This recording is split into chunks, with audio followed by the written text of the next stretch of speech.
From the result of the previous assessment, I realized that most of you don't understand very well how motor drivers work. Of course, almost everyone understands the major purpose of motor drivers. But when it comes to details such as how they get powered, how they get signals, how they transfer controls to the motors, I remarked an enormous confusion. So let's clear it up.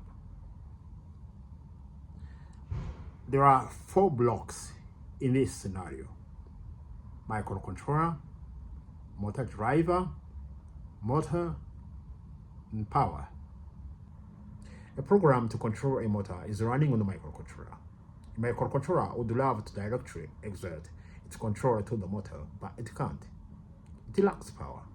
It provides a signal of 5 or 3.3 volts with a few milliamps of current, while a motor demands an operational voltage of 12 volts or more and large current.